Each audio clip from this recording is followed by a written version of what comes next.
Hello again from the French Alps, and today we're taking a close look at the Marmotte Granfondo event. I'm going to give you some tips, advice, some secret water stops and some danger points to look out for. If it's your first visit to the channel, I'm Mike and I'm lucky to call the French Alps home. So my aim with this video is to get you across the Marmotte finishing line. So this is not a training plan for the Marmotte. This is for when the training is over. You've arrived in Alpe D'Huez or Col de Glandon and it's the day before the Marmotte. Firstly, I would give yourself ample time to get to the start line down in Col de Glandon, especially if you're staying in Alpe D'Huez. There'll be thousands of riders descending the Alpe that morning. Take it steady, don't overcook your brakes, and make sure that you've got plenty of time to allow for punctures and any mechanicals. If it's chilly, take an old sweater or an old fleece with you, which you can ditch at the start line once you're ready to go. Even in July, it's going to be a chilly descent down the Alpe down to Col de Glandon at 6 o'clock in the morning. So this is the start from Col de Glandon. This footage is from a COVID delayed Marmotte in September 2021, so it's going to be much lighter on a normal Marmotte day in July. It's a flat run out to the first climb. This is a time to wheel suck and take care as there's some traffic calming measures on the way out to Allemond.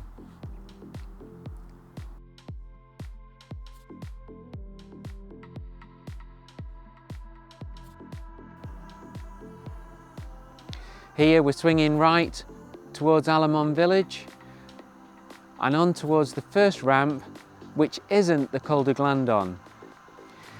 If you're totally unfamiliar with the Marmotte course, the first climb you reach to is the climb of a reservoir dam wall, which is where we are here.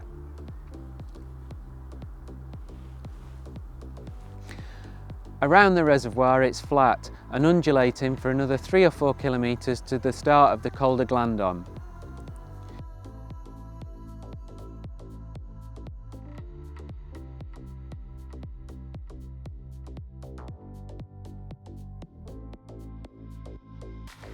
Now trust me, from personal experience, the secret to success in the Marmotte is to not go too fast up the Col de Glandon. The best advice I was ever given was to repeat 3 times on the morning of the event, don't go too fast up the Glandon. It took me 3 attempts at the Marmotte to take heed of this warning and eventually knocking an hour off my finishing time. Let the fast riders go, chances are you'll catch them up later and they may even be walking up Alpe D'Huez. 5 kilometres into the Glandon there is a village, Lauteret Descent. There's a great water stop on the right hand side here. This is the approach to it, to the small shed and the water bassin with a running tap. Here's some clearer shots from Google Earth. Look out for the post box. I always fill up here as it's still a long way to the summit of the Glandon. After the village there is a descent which drops down quite a way. Sorry for the water on the camera lens, but it does get better soon. You can see here that there's a nasty kick right over a tiny bridge at the bottom. It then suddenly ramps up to what's possibly the steepest part of the Col de Glandon.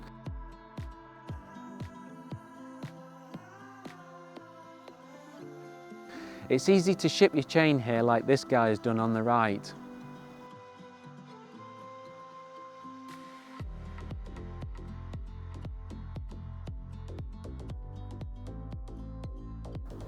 The climb continues up to the second dam with some nice wide switchbacks. Use the whole road. You can see here how this guy on the right in the red has gone the long way around the corner.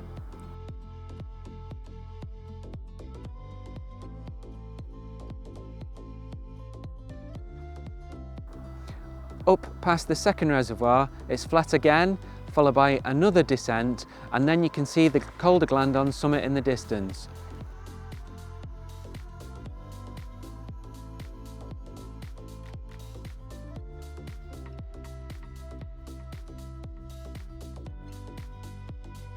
The road splits as you turn left to the Glandon summit. The road to the right continues to the Croix de Fer.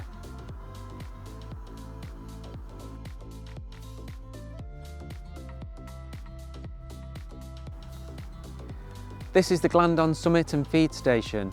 It's always super crowded and I've tended to avoid this.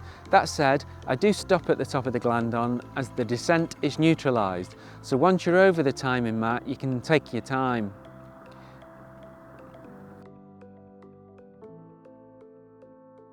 This is the start of the descent, and you can see here with the ambulance parked on the corner that this is why the descent is neutralised. These first few bends are super steep and there's no rush.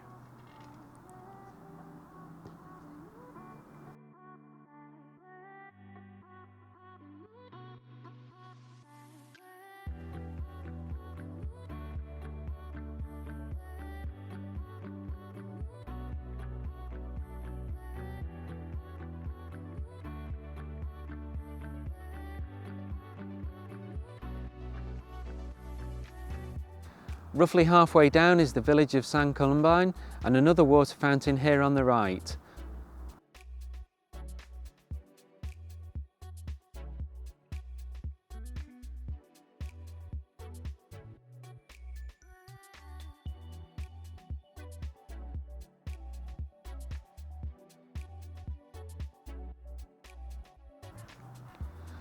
Onwards through a technical section and eventually over the speed humps into the village of Saint-Étienne-de-Queen.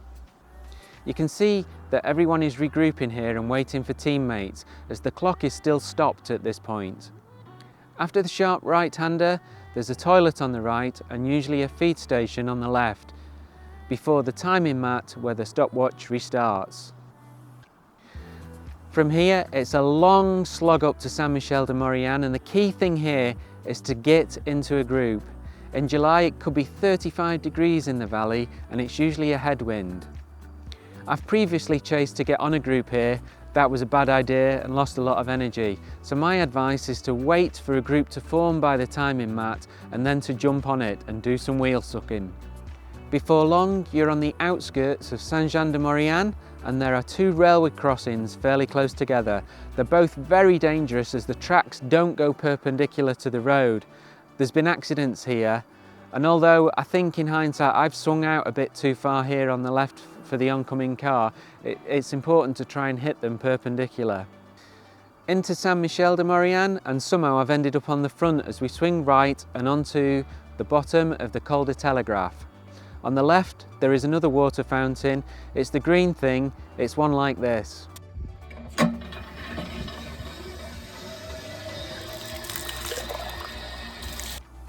The Telegraphe is a steady climb and only 7 and 8% most of the way up, winding up towards the summit. No cutting corners here as the road is open to traffic coming down the hill. This is the view down the valley towards Modane, and the old Telegraphe building is on the right. In 2021 they had a small drink station at the Telegraphe summit.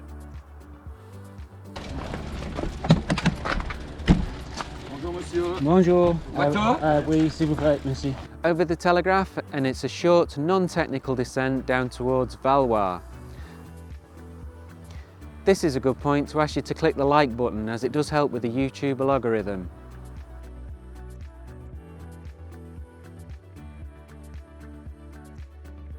The approach to Valois village is pretty quick and there's a cobbled section here to take care on.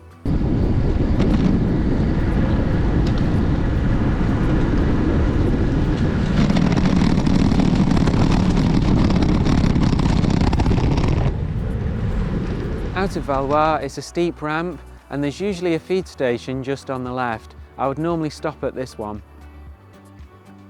After a false flat you leave Valois behind. The road does ramp up to around 10% and more. However, you can see that the valley is really wide here and the road doesn't look that steep, but trust me, it is. On towards Plain-Lachaise, and you can see the road way up to your right. There is normally a drink station on the left as we go around this bend. This is 8 kilometers to the summit and this section is super steep.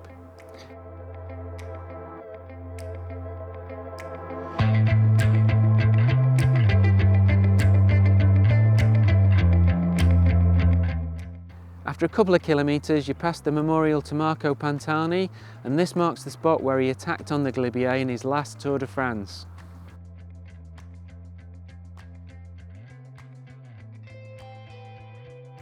Once you've passed the memorial you swing around to the right and then to the left, and on a clear day you can see the summit ahead of you. There was a reduced field in the 2021 Marmotte, but there is normally a long snake of riders ahead of you. Having turned left by the Galibiere tunnel entrance, the road narrows towards the summit, and in July there's normally still some snow around. There's a steep, unguarded drop on the right-hand side of the road. This is the Galibiere summit. In July I've been up here when it's 4 degrees and also when it's 30 degrees. On this particular day it was Baltic, and I'd strongly suggest you take a minimum of a gilet, even in a heat wave. The first section of the Galibiere descent is very technical as you head down towards the Col de Lauteret junction.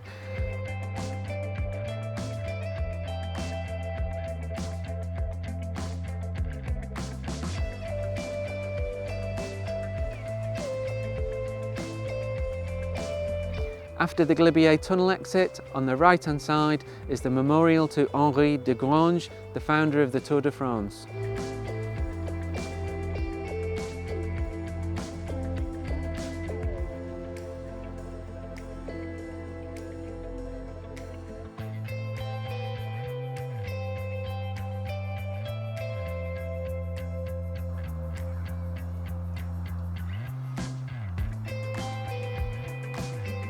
Out onto the Col de Lauteret, and you can see that the road dynamics have changed substantially now.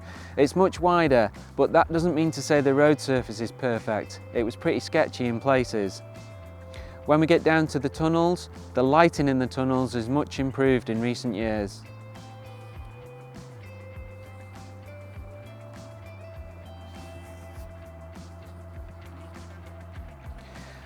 Now this is another section where you need to be in a group as there's a strong likelihood of a headwind. During this ride, the group didn't form until after the ski village of Le Grave.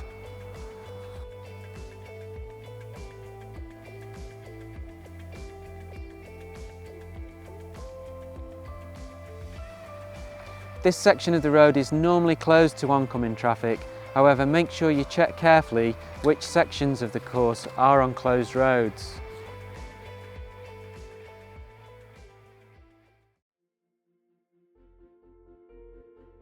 For example, this junction on the left here is the road up to Les Deux Alpes, and on this ride there was oncoming traffic coming up from Bourg d'Oisans to this point.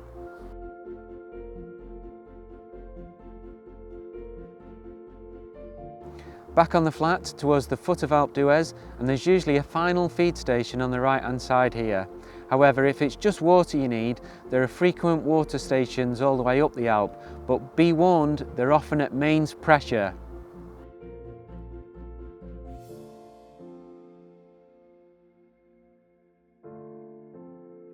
The Alpe can be well into 30 degrees plus in July, so it's essential you keep on top of your liquids.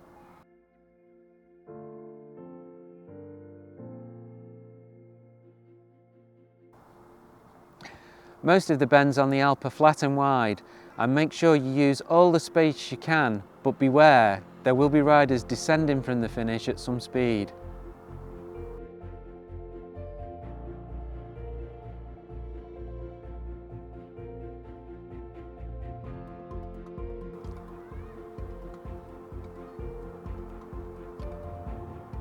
Through the back streets of Alpe D'Huez, and the finish line is in sight. On this occasion it had been moved past the sports centre, probably about another 500 metres.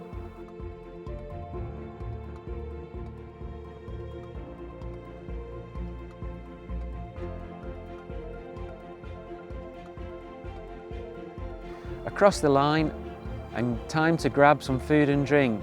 But just a note of caution and my final tip for the event, do keep an eye on your bike. It's not uncommon for opportunist thieves to be lurking. So that's my tips, tricks and secret water stops for the Marmotte Granfondo Alps. I hope you find it useful, and if you have any questions or comments, please drop them below. We'll see you next time on Cycling in the French Alps.